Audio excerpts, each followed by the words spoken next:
Selamat malam semuanya, Shalom. Malam. Shalom, selamat Ya, malam. kita ketemu lagi. Kita ketemu terakhir mungkin 1 2 tahun yang lalu ya. Mungkin sudah agak lama ya, Pak ya. Om Gunawan kita ketemu terakhir kapan, Om? Lupa saya. Setahun yang lalu, Romo. Tahun yang lalu ya. Makanya eh, saya tuh malah kaget ya. Ternyata masih ada komunitas ini online ya. Wah, luar biasa sekali. Jadi Bapak Ibu saudara-saudara kasih masih kumpul. Ini malam ini kalau nggak ada saya jumlahnya 90 orang. Wah, luar biasa sekali ya. Jadi Bapak Ibu masih setia dan nggak cuma di saya nggak ya pasti nggak cuma hanya ada di Jakarta ya, pasti ada di tempat-tempat lain juga. Dan terima kasih saya boleh diundang untuk acara pada malam hari ini. Oke, saya langsung share screen aja ya sebentar.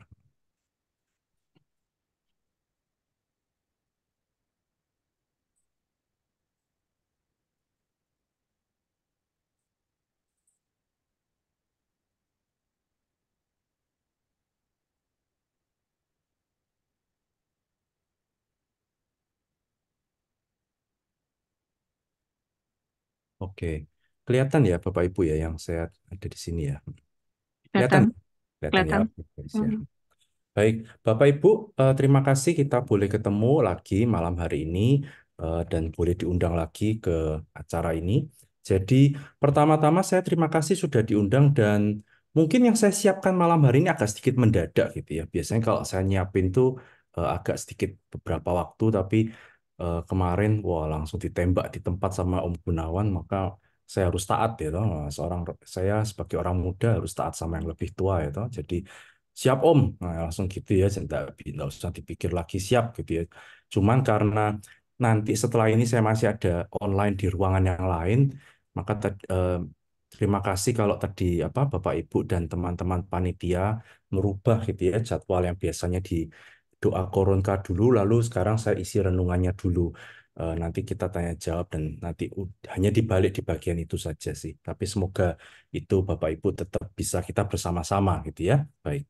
Malam hari ini eh, ada satu tema yang apa namanya yang saya tawarkan kepada Anda semua yaitu rumah kokoh dan rumah yang tidak kokoh gitu ya. Rumah yang kokoh dan tidak kokoh. Renungan ini kalau Bapak Ibu karena ini sudah malam, renungan ini adalah bacaan Injil untuk besok gitu ya. Kalau Bapak Ibu ikut misa harian atau ikut online, misa online atau ikut Fresh Juice gitu ya, atau e-Katolik atau apapun pelayanan sosmed gitu ya. eh, Besok kita akan merenungkan bacaannya ini, bacaan gereja. Jadi bacaannya itu diambil dari Matius bab 7 ayat 21 sampai 29. Matius bab 7 ayat 21 sampai 29.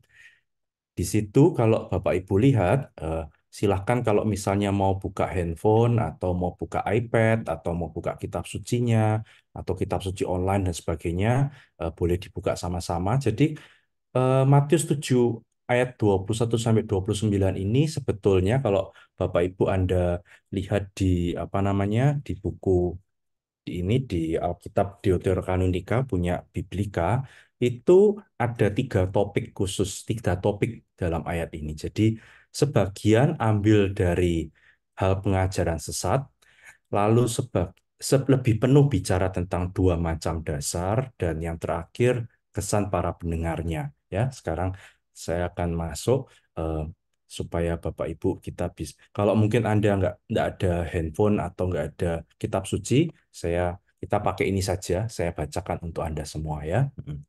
Baik. Bukan setiap orang yang berseru kepadaku Tuhan, Tuhan akan masuk ke dalam kerajaan surga, melainkan dia yang melakukan kehendak Bapakku yang di surga. Pada hari terakhir, banyak orang akan berseru kepadaku, Tuhan, Tuhan, bukankah kami bernubuat demi namamu dan mengusir setan demi namamu dan mengadakan banyak mujizat demi namamu juga? Pada waktu itulah aku akan terus terang kepada mereka dan berkata, Aku tidak pernah mengenal kamu. Enyahlah daripadaku, kamu sekalian pembuat kejahatan. Setiap orang yang mendengar perkataanku ini dan mendengarkannya, ia sama dengan orang yang bijaksana yang mendirikan rumahnya di atas batu.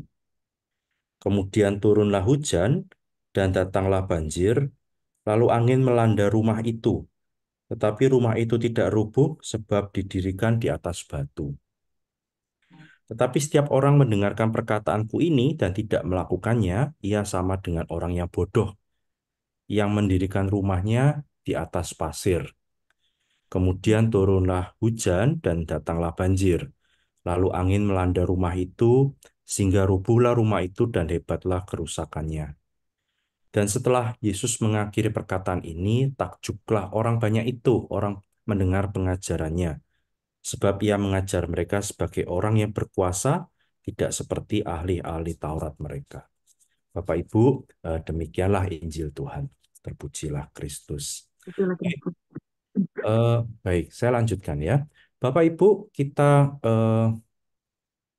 ya kita masuk dalam bagian, kita lihat lebih jelas lagi ya. Saya ajak kita sedikit lihat satu sama lain, kita sedikit lihat lebih dalam tentang bacaan pada malam hari ini ya, yang dibacakan untuk besok ya. Jadi kalau kita sebagai saya sampaikan di awal, ada 3 bagian ya di eh, perenungan pada bacaan buat besok. Jadi pengajaran sesat. Sebetulnya apa sih kalau kita ngomong pengajaran sesat? Sebetulnya ini bacaannya itu adalah bacaan hari ini. Bapak Ibu kalau misalnya ikut Ekaristi, ikut misa hari ini, ya misa biasa hari ini, hari Rabu, itu bacaannya tentang pengajaran sesat ini. Pengajaran sesat itu apa? Dikatakan bahwa apa namanya, waspadalah terhadap nabi-nabi palsu gitu ya, dan eh, yang datang kepadamu dengan menyamar sebagai domba dan seterusnya ya toh. Lalu dari buahnya kamu akan mengenal mereka dan seterusnya. Jadi dari buah yang baik akan dikenal yang baik, dari buah yang tidak baik dikenal dengan yang tidak baik begitu ya. Itu jadi itu yang pengajaran sesat. Lalu 2 macam dasar, itu cerita tentang tadi ya, membangun rumah. Kemudian kesan pendengar itu cerita tentang banyak orang yang takjub gitu ya, tentang yang dikatakan oleh Yesus. Saya berhenti dulu, oke, saya masuk ke bagian lainnya sebentar ya, Bapak Ibu. Supaya kalau kalau saya nggak Pak, saya tak ganti aja, ganti suasana supaya kalau nggak gini nanti saya sendirian, nanti saya takut nanti semua ketiduran sebentar ya. Saya mesti ganti dulu. Bentar ya Bapak Ibu.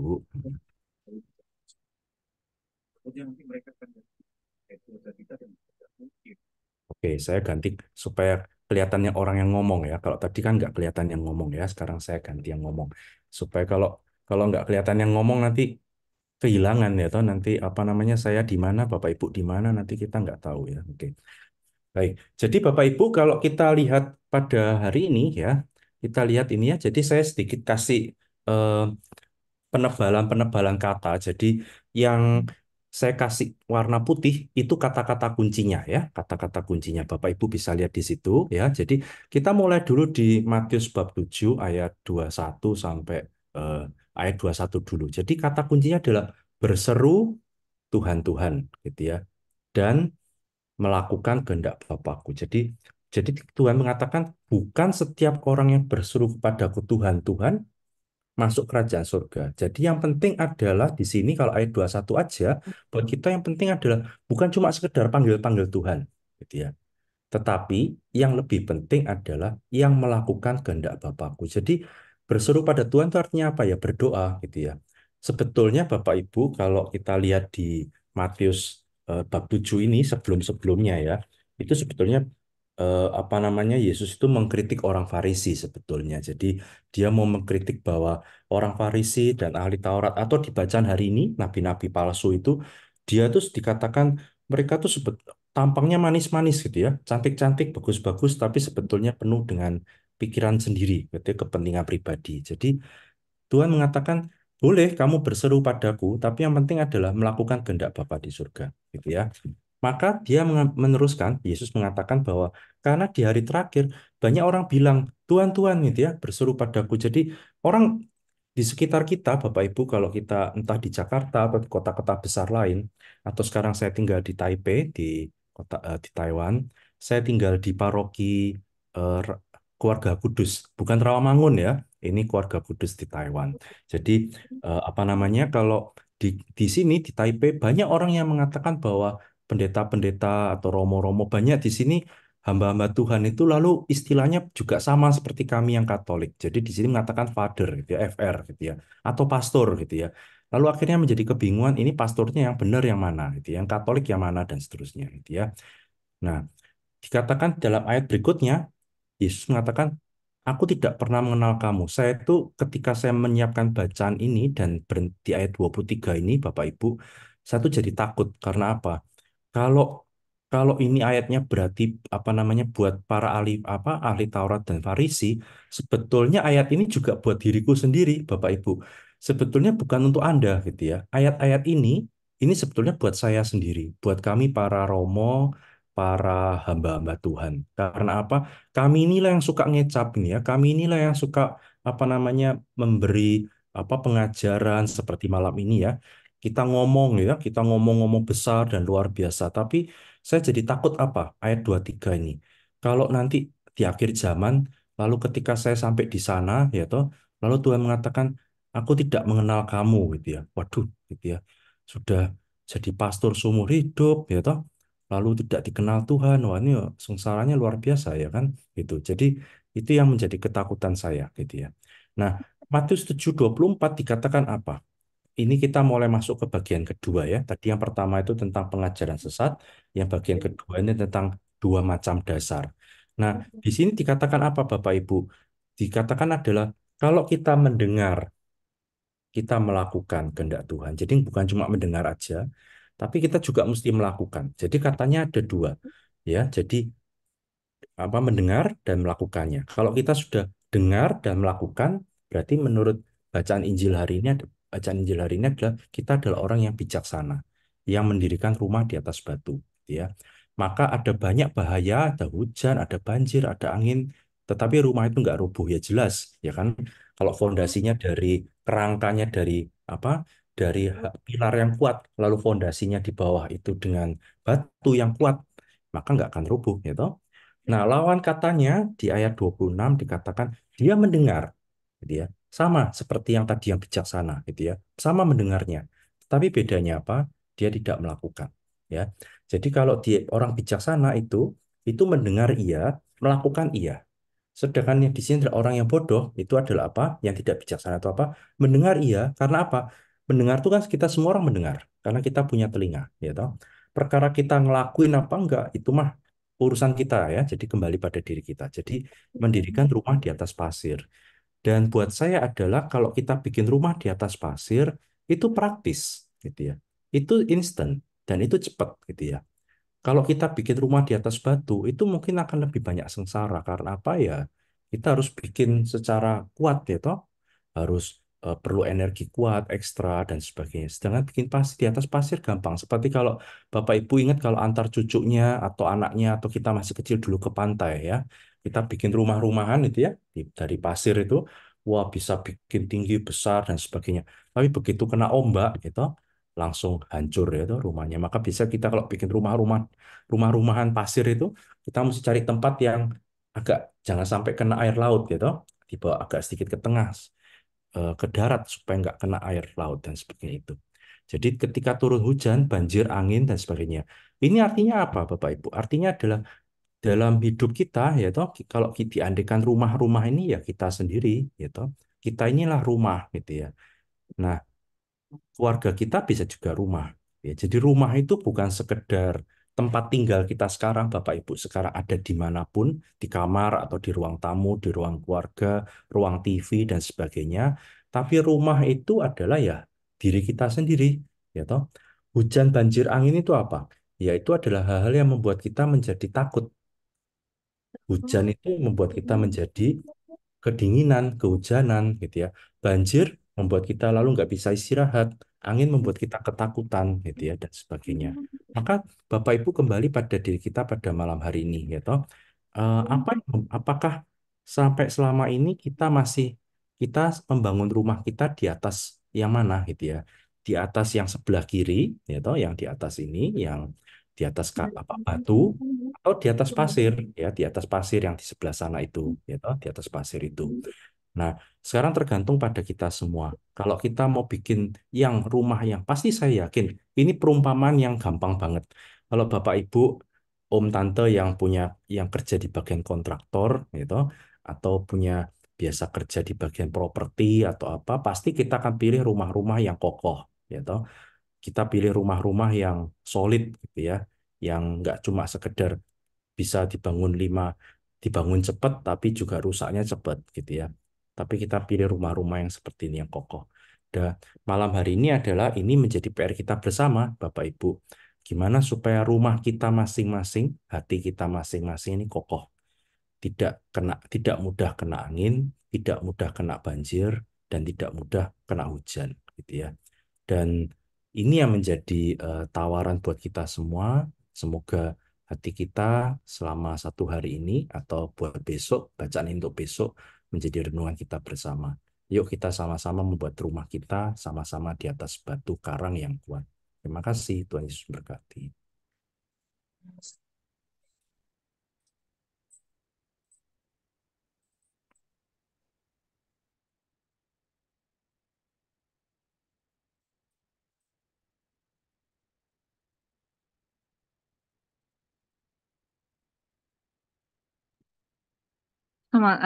Maaf ya tadi ada gangguan sinyal. Ya, Romo, terima kasih. Saya diingatkan kembali dengan renungan Romo. Sebelum Bapak Ibu kita melakukan dengan sesi tanya jawab, kita akan foto bersama dulu ya, bersama-sama dengan kita membuka kamera masing-masing. Juga yang mau bertanya dengan Romo, silakan tulis di kolom chat. Baik, Bu Silva, silakan. Baik, Bapak Ibu, boleh kasih senyumnya. Ya Tuhan, supaya lebih kokoh ya Romo. Satu,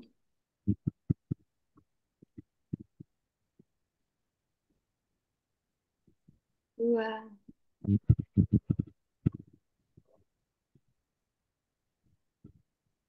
tiga,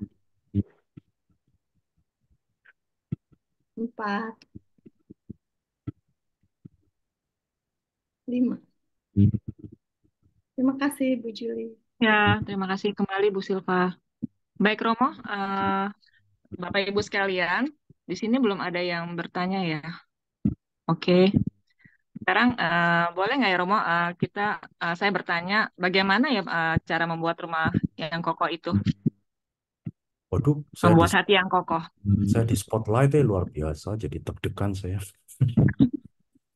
Oke, gimana supaya rumah kita tetap, ini Iya, pertanyaan hati kita kokoh. gampang, pertanyaannya gampang tapi jawabnya susah ya. Jadi apa namanya, nggak gampang, karena apa? Karena ya kalau kita bicara tentang realita keluarga kita masing-masing atau hidup saya membiara gitu ya, ya pasti kita punya banyak masalah gitu ya. Pasti selalu akan ada angin gitu ya.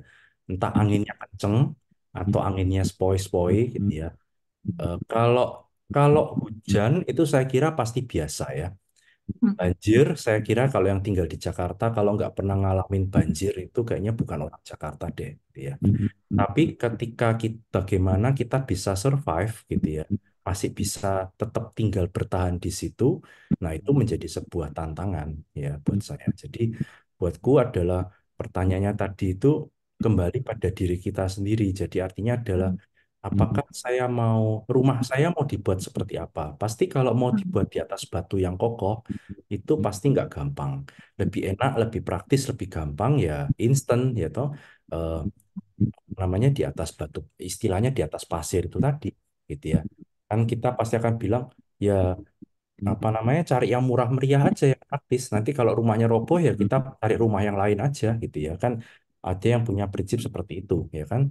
Prinsipnya adalah cari yang murah meriah ya kalau rusak ya udah beli yang baru. Ngapain mesti bikin yang mahal-mahal nanti ya kalau bisa tahan lama gitu ya dan seterusnya. Itu kalau perumpamannya buat kita mirip seperti beli barang lah gitu ya. Mau beli barang bukan berarti kita harus rame-rame beli barang mahal gitu ya.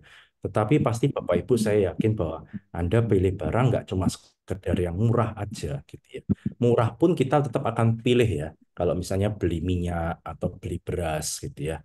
Nggak cuma sekedar yang murah, tetapi yang ada sesuatu ini kenapa saya beli ini daripada ini gitu ya. Itu sama seperti kalau misalnya kita bangun rumah juga sama ya toh. Mau bangun rumah yang seperti ini atau yang seperti itu. Itu sih Kak. kasih. Ya, jadi kurang lebih, oh ini ada Ibu ya, Bu Retno silakan. Oh, nggak Ya Bu kepilih. Retno, Tanya lagi. ya mau nanya? Enggak, oke. Ya, Romo, ini ada yang udah bertanya. Oh, ya, Saya mau tanya, Bu ya, Juli. oke. Ya, Oke, Romo, misalnya kita sudah berjalan, mendirikan rumah di pasir, Romo. Lalu bagaimana menyemangati itu, bagaimana mengencourage, memotivasi diri kita. Bahkan kita sering kali mendengar, tapi kan memang benar banget yang tadi di ayat itu banyak orang tidak melakukannya. Terus sering kadang bukannya kadang ya, sering saya bilang, bukti kamu sudah mendengar itu karena kamu melakukannya, gitu.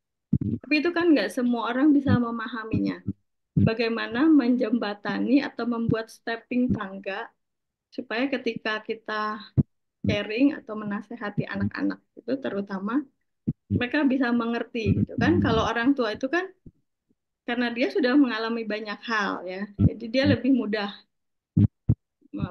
mengerti gitu. Tapi kalau anak-anak kan dia belum melalui banyak hal.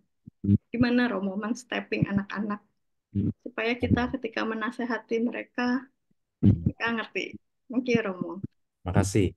Wah, pertanyaannya juga kualitas ya, bobot juga. Jadi kalau sekarang gini, pertanyaannya saya ganti ya. Jadi pertanyaannya gini, gimana supaya orang yang berdosa, gitu ya, ketika dia sudah berdosa dan dia mau bisa akhirnya dia mau kembali ke jalan yang benar, gitu ya. Jadi saya punya beberapa teman ya di Taiwan ini yang ketika mereka sekarang beberapa anak muda ya, jadi mereka tuh sudah terjerumus dalam dosa-dosa berat, misalnya sudah pakai narkoba, sudah apalagi Taiwan, Bapak Ibu sama seperti Thailand kemarin ya, kita adalah negara pertama yang melegalkan LGBT ya, gitu. Jadi Thailand tuh baru ikutan, kita negara Taiwan pertama. Jadi apa namanya setelah Belanda ya pasti. Jadi ketika orang-orang sudah masuk jalur itu, ya, lalu ketika dia mau balik dan bertobat, dia lalu kadang ngomong, Romo sudah terlambat, gitu ya. Bagi dia mengatakan bahwa saya sudah masuk terlalu dalam ke sana. Kalau saya mau balik ke sini sudah terlalu jauh gitu loh. Seperti kalau kita nyetir mobil gitu ya ke malam di jalan sudah lingkaran tolnya tuh sudah masuk ke lingkar tol yang lain, mau putar balik sudah nanggung gitu ya. Kalau kita putar balik kan nggak mungkin ya kan, pasti diklakson sama mobil di belakang kalau misalnya kita salah jalur. Mau nggak mau apa artinya, ya sudah diterusin aja, dibablasin aja sekalian ya. Jadi itu beberapa orang anak muda mengatakan Romo sudah terlambat untuk berubah. Akhirnya apa ya, sudah inilah nasib saya gitu ya. Dia mengatakan ya sudah Romo, nasib saya memang seperti ini. Sama seperti Bu Silva tadi bilang, gimana cara kita memberitahu anak-anak muda, anak-anak kita dan sebagainya. Buat kita adalah yang penting adalah mendengar pasti, apakah kita mau melakukan, ya mau melakukan. Kalau buat saya adalah nggak ada kata terlambat kok. Misalnya mau dari pasir, mau jadi mungkin dari pasir jadi batu itu susah gitu. Tapi gimana supaya pasir ini misalnya dibuat jadi kokoh gitu ya. Kan pasir itu bisa misalnya kalau istilah bangunan kan diberi semen atau apa supaya tetap kuat gitu ya.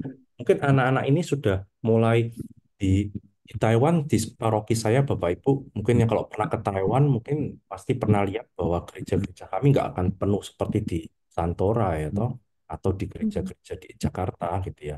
Di Jakarta kalau misa setengah jam atau kalau hari-hari gede itu Natal Paskah mesti harus antri. Kalau di sini mah 5 menit sebelum misa pun masih kosong gitu ya.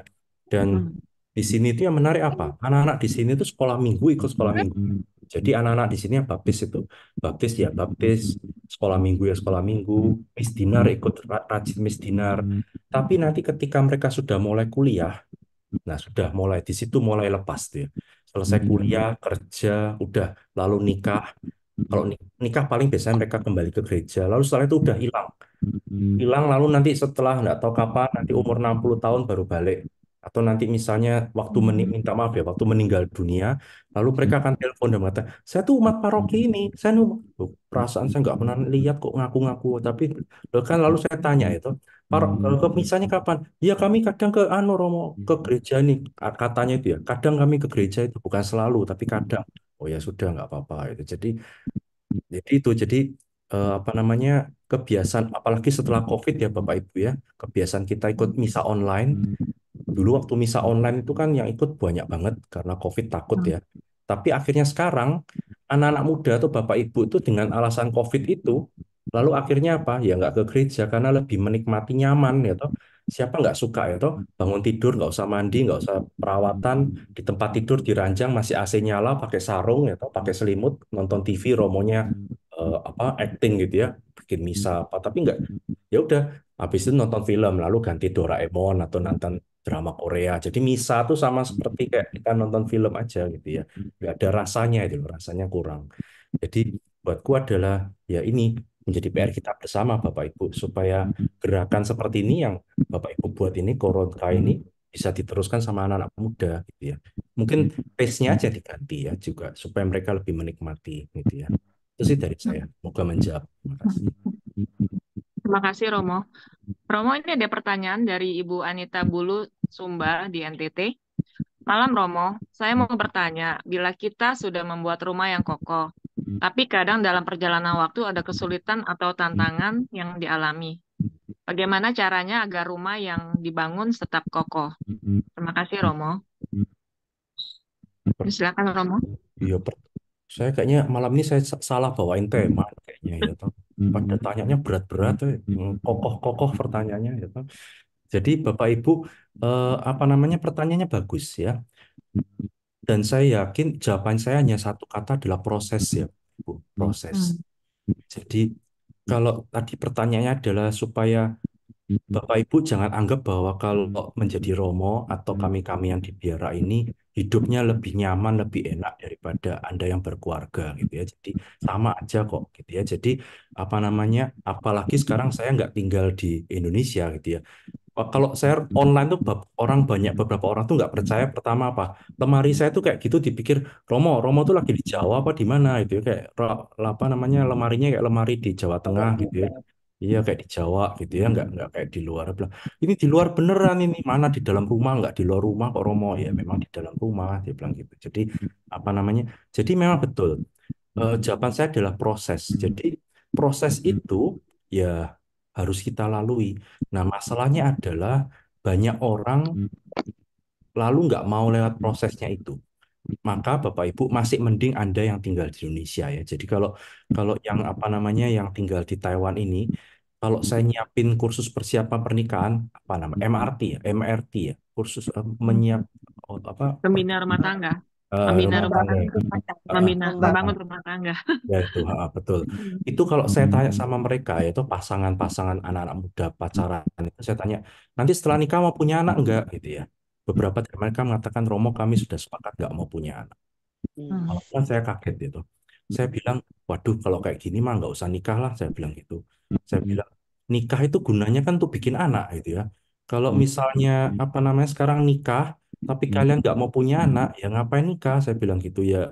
Tapi mereka bicara hal-hal yang apa namanya yang konkret misalnya alasan ekonomi ya toh gaji 2 orang sekarang harus gaji 3 ya mikirin 3 orang bikin anak punya anak itu kan seperti investasi ya kan Bapak Ibu sama seperti kalau Anda beli asuransi itu atau investasi itu investasi apa misalnya investasi anak investasi emas atau apa dan ini kita baru bisa menikmati nanti setelah 15 tahun lagi ya kan ya kita harus tiap hari kita kasih makan ya toh anak ini kan harus dipelihara dengan baik gitu investasi dan akhirnya banyak orang nggak mau itu lalu yang kedua apa tantangannya adalah yang mereka lihat tuh papa mamanya gitu ya. Kalau papa mamanya dari keluarga yang happy nah itu puji Tuhan gitu tapi banyak di sini tingkat perceraian di Taiwan itu lumayan tinggi jadi apa namanya banyak keluarga-keluarga yang ingin menikah ketika melihat papi maminya seperti itu mereka bilang kami kami nggak mau nikah pertama atau kalau mau nikah pun nggak mau kayak papi mami gitu ya, karena bercerai gitu ya atau misalnya punya anak gitu ya takut misalnya gitu ya dan sebagainya jadi itu sih buat saya tantangan dan buat saya adalah justru kita punya komunitas seperti ini adalah kesempatan kita untuk ini ya supaya rumahnya tetap kokoh karena kita kan punya komunitas gede nih tuh dari tadi saya tuh ngitung dari saya mulai ngomong sampai hari sekarang itu jumlahnya nambah terus loh Dari tadi itu kan Tembak 80, puji Tuhan. 90, sekarang 120, luar biasa. Nanti habis ini 1.200 ya kan. Wah, ini luar biasa sekali ya. Jadi Iya, itu buat saya ya, Ibu Anita. Nah, iya. semoga Oke. saya doakan untuk Ibu Ya, ya. Terima kasih. terima kasih Romo. Ini dari Bu Elma Siatanggang. Anak saya dulu mistina Romo dan rajin berdoa. Tapi sekarang dia sering makan tanpa berdoa dan merasa berdoa dan tidak berdoa sama saja. Orang yang tidak bertuhan juga hidupnya baik-baik saja. Bagaimana memotivasi dia supaya semakin dekat dan bersandar kepada Tuhan, Romo? Silakan Romo jawab. Iya, betul. Kalau ini saya selalu pakainya ya, analogi di Taiwan aja ya. Jadi lebih Hmm. gampang. Jadi Bapak Ibu, kalau di kami kesulitan kami untuk mewartakan apa namanya menjadi misionaris di Taiwan. Karena kan saya dulu sebelum di Taiwan saya tinggal di Makau di Hong Kong ya. Jadi saya tinggal di daerah Cina. Jadi kesulitan kami yang tinggal di Asia Timur itu apa? Mayoritas di sini tuh orang-orang yang gak beragama gitu ya. Mereka punya kepercayaan itu Konfusian, gitu, Konfusianis, gitu ya, Konghucu. Nah, Konghucu itu kita punya istilah golden rule, ya toh. Eh, apa namanya golden rule itu ya apa namanya pepatah emas. Artinya apa? Kalau kamu nggak mau disakiti orang lain, ya kamu jangan menyakiti orang lain. Itu yang pertama. Ya. Yang kedua adalah kalau saya berbuat baik sama orang lain, maka suatu hari nanti saya kan pasti mendapat hadiah atau balasan dari perbuatan baik itu. Nah, kalau kita sudah ikut dua aturan itu, Bapak Ibu, udah nggak perlu namanya kitab suci, gitu. Loh, kok ada balon keluarnya? Ada anak-anak di sini Ada. jadi balon. Loh, anaknya malah rame ya, toh, ada balonnya. Jadi, Bapak Ibu, jadi kalau kayak gini, hukum cinta kasih sudah nggak perlu karena apa ya sudah ada di situ gitu. Jadi maka banyak orang merasa ngapain saya harus beragama kalau saya apa namanya yang penting kan saya hidup baik gitu. Yang penting saya menolong orang lain, nggak berbuat macam-macam sama orang lain ya sudah cukup gitu ya. Jadi buat saya adalah pertanyaannya betul gitu ya. Gimana supaya anak kita itu apa namanya supaya mereka tahu bahwa kalau gitu apa namanya ya kalau kayak gitu kalau patokannya adalah berdoa dan nggak berdoa atau bertuhan nggak berdoa sama aja ya ya memang sama aja ya tapi yang penting adalah gini buatku adalah pertanyaannya adalah yang menciptakan kita tuh siapa gitu pasti anaknya kalau yang anak pintar kan bilang yang buat aku mah papa mama gitu ya dia pernah bilang gitu ya kan terus dia bilang tapi semua dunia ini yang menciptakan siapa toh kan Tuhan gitu nah kalau misalnya kalau saya sih pakai analoginya analogi orang tua sih kalau buatku jadi kalau misalnya kita punya anak gitu ya lalu kita kasih hadiah buat anak kita mau ngomong terima kasih sama nggak terima kasih mas buat kita masa bodoh gitu ya jadi buat kita adalah ungkapan terima kasih itu buat orang tuanya mah nggak penting gitu ya tapi yang penting adalah orangnya itu yang ngomong sama orang tuanya gitu ya nangkep ya Bapak Ibu ya jadi misalnya saya jadi papa ya saya jadi papa lalu apa namanya bulan Juli besok saya punya anak saya rapotan kelas lalu juara satu nih lalu saya kasih dia hadiah handphone baru gitu ya ketika saya kasih handphone baru anak saya mau ngomong terima kasih atau nggak ngomong terima kasih itu terserah dia saya nggak akan ngomong sama anakku bilang ayo ngomong sama papi terima kasih ya ayo ngomong dong pak ngomong sama terima kasih ya papi dong gitu ngapain malah ketawain sama anak gitu jadi saya ngasih sama dia perkara dia ngomong sama terima kasih apa enggak itu kan urusan anak kita. Tapi ketika dia ngomong terima kasih sama saya, itu saya senangnya luar biasa. Ya toh. Jadi ini kembali ini kalau pakai analogi ini kita bisa ngomong tentang hubungan kita sama Tuhan ya Bapak Ibu. Tuhan mau kasih kita nafas, kasih kesehatan, ngasih apa. Kita nggak bersyukur sama Tuhan pun terserah kita kok. Gitu. Tuhan nggak akan bilang sama kita, ayo Romo Vincent, kamu nggak berdoa sama aku ya, kamu hari ini nggak mengucap syukur enggak. Tuhan nggak butuh kita ngomong berdoa apa nggak berdoa kok. Tetapi yang penting kan kalau saya bangun hari ini saya bisa bangun, saya bisa bernapas, saya masih bisa makan, ya saya udah wajar saya bersyukur sama Tuhan. Jadi ini sebagai ungkapan saya rasa terima kasih saya sama yang menciptakan saya kok. Gitu. Jadi kalau tadi dibilang Ibu Elma bilang apa namanya berdoa nggak berdoa, ya memang Tuhan nggak butuh saya ngomong terima kasih, tetapi ya ungkapan saya mau apa namanya ungkapan saya bersyukur sama orang yang ngasih saya. Itu sih kalau jawabanku. Semoga Iya, nangkep oke. ya, Maya. Ya. Ah, ah. Terima kasih, Po. Ya ini dari Ibu Julia Juliati. Masa tujuan menikah bikin anak mau?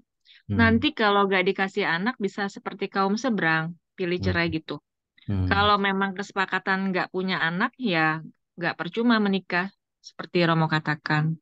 hmm. Betul. Bagaimana nih, Jadi adik-adik? kalau secara Katolik kita menikahkan punya dua, ya toh, punya dua alasan. Yang pertama adalah prokreasi yaitu keturunan. Yang kedua adalah yang kedua adalah sah untuk hubungan seksual cara suami istri, ya toh. Nah, untuk kenikmatan Bapak Ibu untuk sebagai suami istri. Memang betul kalau misalnya Bapak Ibu menikah secara legal dan secara legal gereja adalah ya Anda harus menikah gitu ya. Supaya apa? Supaya hubungan itu secara legal dan resmi di mata Gereja Katolik gitu ya. Tetapi bukan berarti lalu kita mengatakan no pada namanya punya anak gitu ya. Itu sih. Hmm. Jadi apa namanya? Kalau nggak dikasih anak betul, bukan tetapi bukan nggak dikasih anak artinya apa? Kita tetap ngomong enggak sama.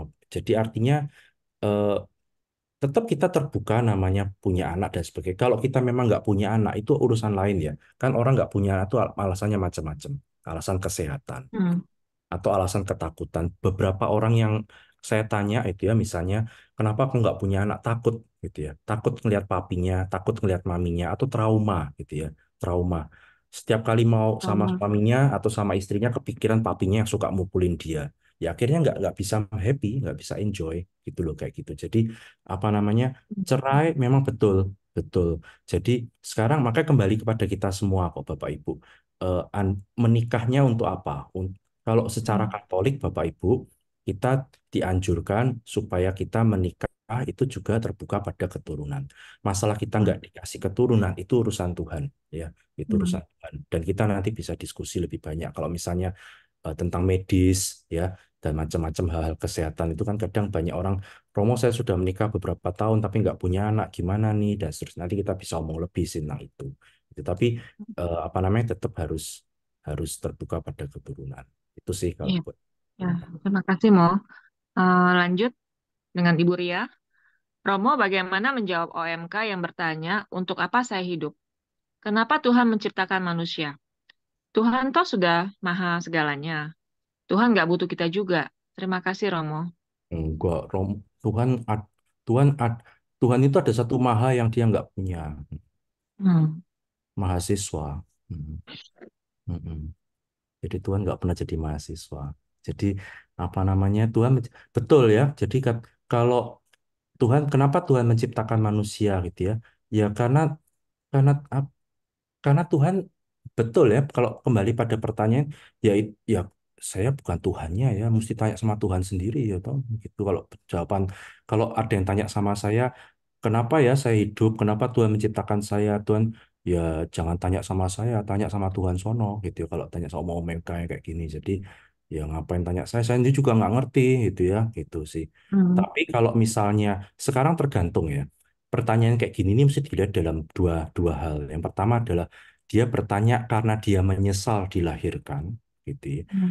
Atau yang kedua, dia ingin tahu secara rohani, gitu ya. Kalau dia menyesal dilahirkan, mungkin ada sesuatu terjadi di keluarganya, gitu ya. Hmm. Mungkin dia menyesal kenapa saya lahir di keluarga yang kayak gini, kenapa Hmm. saya dilahirkan dalam keluarga yang nggak beres. Kan beberapa anak kan akhirnya kan kayak gitu, toh. Keluarganya Hmm. broken home, atau keluarganya nggak harmonis, atau pokoknya banyak masalah-masalah buat dia tahu gitu saya nggak usah lahir lah ngapain atau keluarganya begitu menderita sehingga dia sampai nggak kuat gitu dan Hmm. sebagainya itu Hmm. atau kalau Iya. yang kedua memang dia pengen tahu secara rohani gitu ya.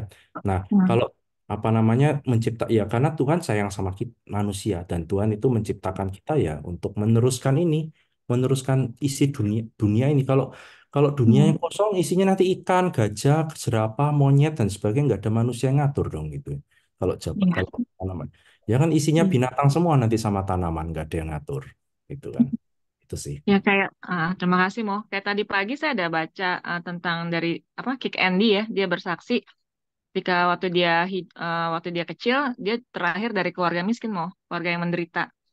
Tapi waktu waktu dia menjalani hidup itu memang dia merasa tersiksa ya. Tapi ketika dia sudah mengenal Tuhan, dia mengerti bahwa Tuhan tuh punya tujuan hidup dengan dia. Jadi rupanya dengan dia pernah merasakan kecil yang menderita, miskin, nah akhirnya dia bisa lebih berempati setelah dia dewasa gitu. Jadi lebih bisa melayani orang yang serupa dengan dia dulunya. Seperti itu. Mungkin seperti itu ya ya, kurang lebih ya. Oke. Nah, ini ada lagi yang mau melanjutkan?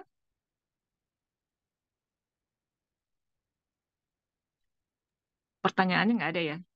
Jadi tadi tuh yang pertama yang saya tanya kan caranya bagaimana Mungkin jadi lebih contoh konkretnya secara rohani, tipsnya tuh apa Jadi supaya kita menjadi rumah yang kokoh ke gereja ya Atau dengan ekaristi atau apa Ya, tadi kalau kembali ke Injil hari ini ya, mendengar Heeh. dan melakukan, gitu ya, dengar dan melakukan. Jadi Hmm. to hear and to do, itu ya. Jadi mendengar, gak cuma mendengar aja. Kalau mendengar mah kita semua malam ini ngedengerin saya ngomong, gitu ya. Iya. Tapi eh, gimana saya melakukan, gitu ya. Melakukan itu kan nggak gampang gitu ya, mendengar mendengar tuh gampang, melakukan itu nggak gampang karena melakukan itu kan kalau kalau kita ingat ingat cerita yang lain ya toh, perumpamaan Yesus yang lain kan, ada seorang bapak yang punya dua anak, lalu bapaknya Heeh. bilang sama anak pertama, nak bantuin aku dong gitu ya, lalu anak pertama bilang gua nggak mau gitu ya, terus akhirnya dia menyesal gitu ya, akhirnya dia Heeh. berbuat.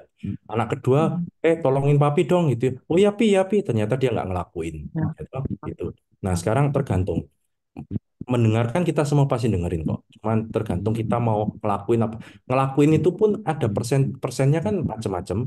Ada yang cuma Heeh. sekedar apa namanya cuma biar happy aja, atau cuman semaunya aja, atau yang benar-benar kita mau, dan benar-benar itu nggak gampang. Maka tadi kan ada pertanyaannya itu bagaimana supaya maka jawaban saya adalah proses.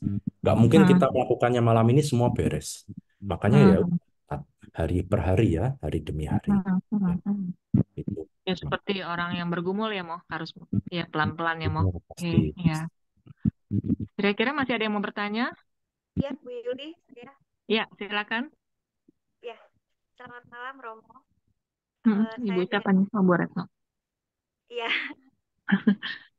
Ya. eh, selamat malam, Romo. Saya dengan Retno. Begini, Romo, seperti tadi Romo bilang bahwa untuk mendirikan rumah yang kokoh, eh, itu lebih baik yang di tempat dengan fondasi yang kokoh. Seperti halnya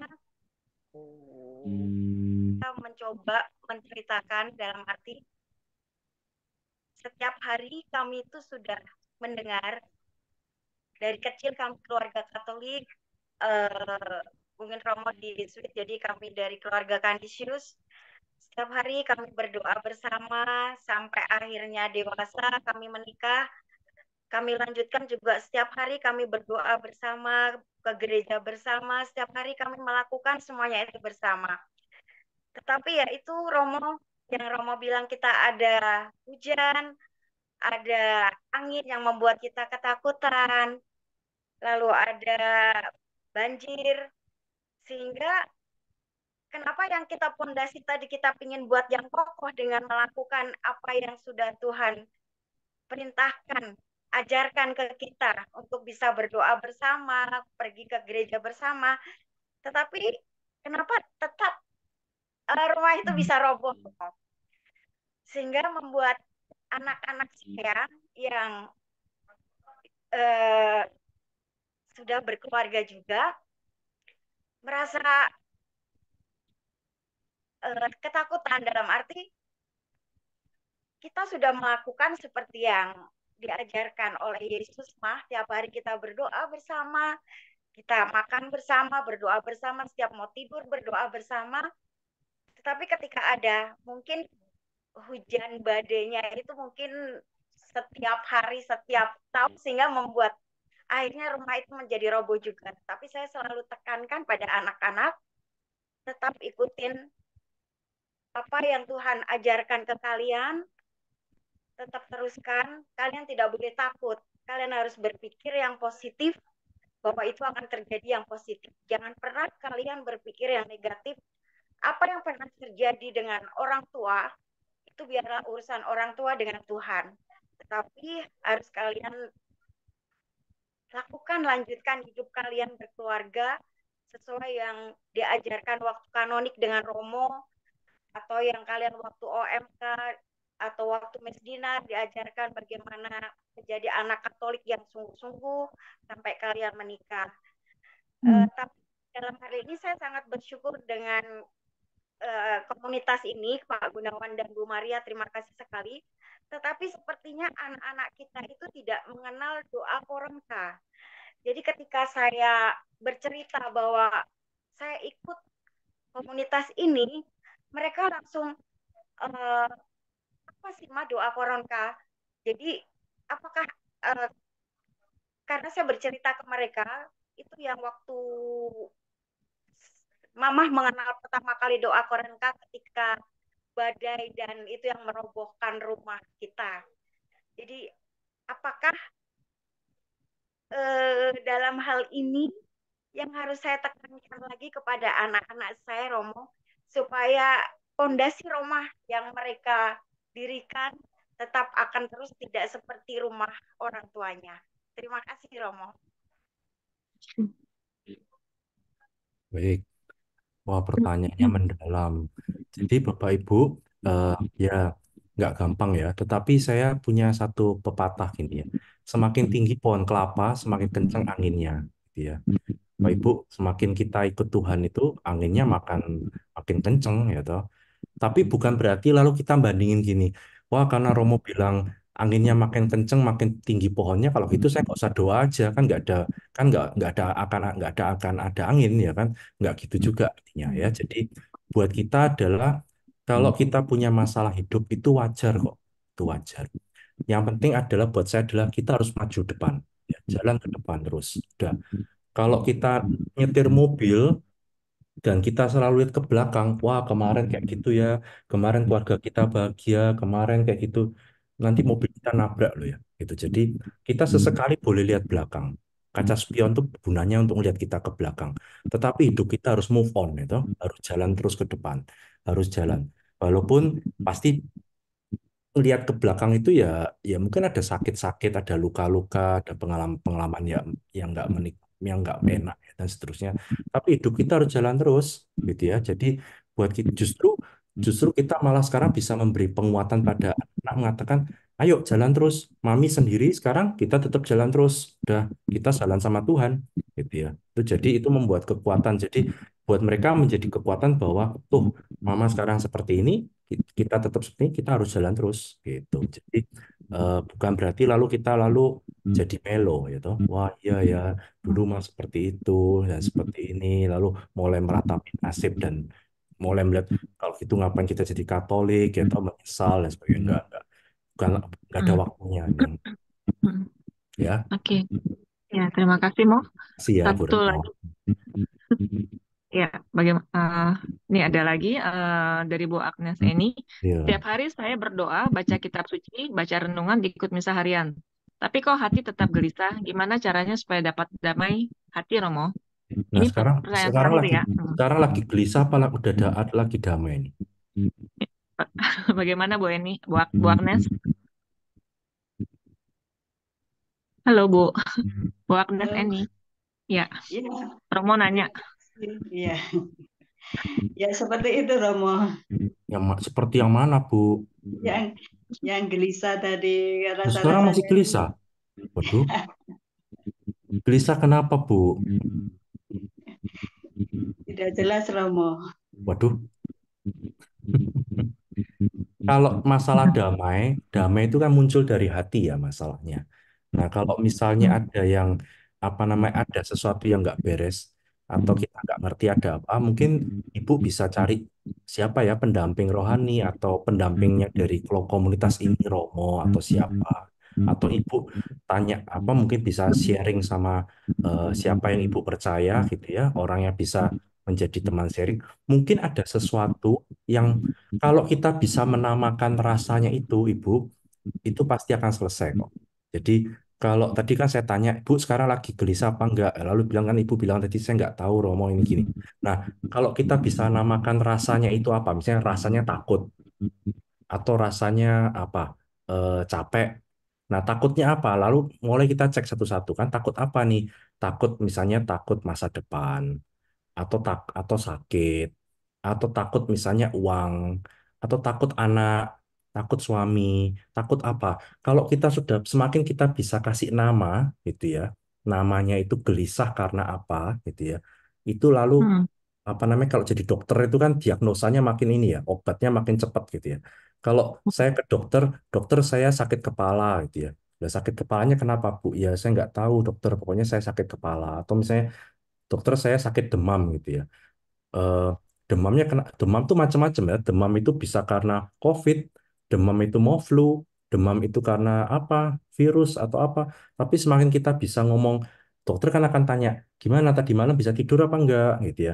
Lalu makannya gimana? Buang airnya seperti apa?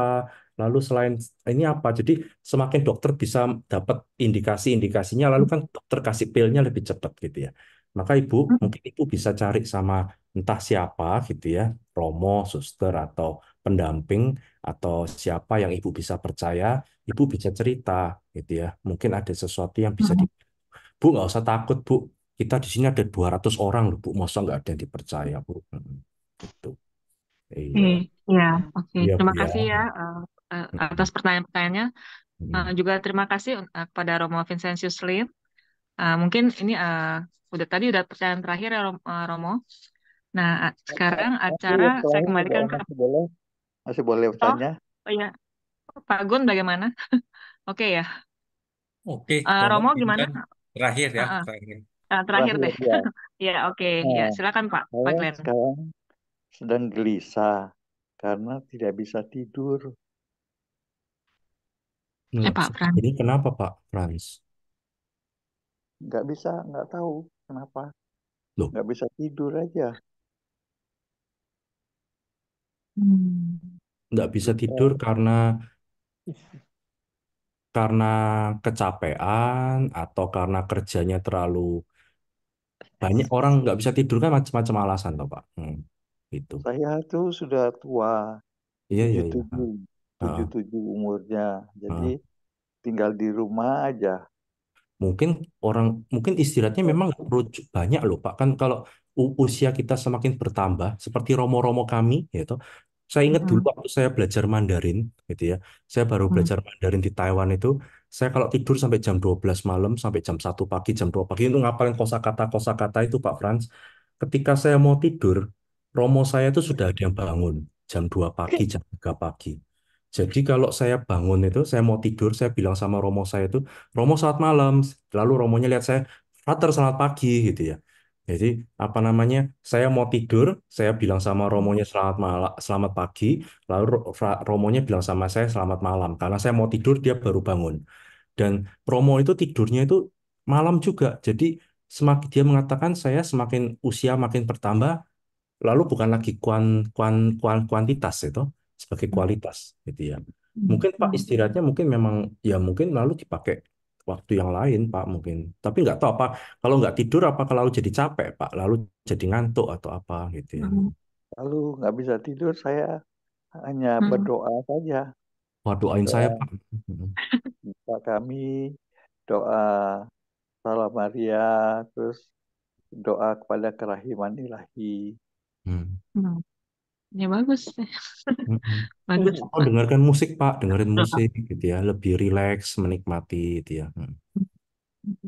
Oh, dengerin musik ya. Mm-mm. Musiknya yang Lagu-lagu. musik yang ini loh, yang slow. Mm-mm. Ya. Ya, akan saya coba. Terima kasih, Romo. Ya. Semoga Ya, malam ini bisa terima tidur ya Pak. kasih.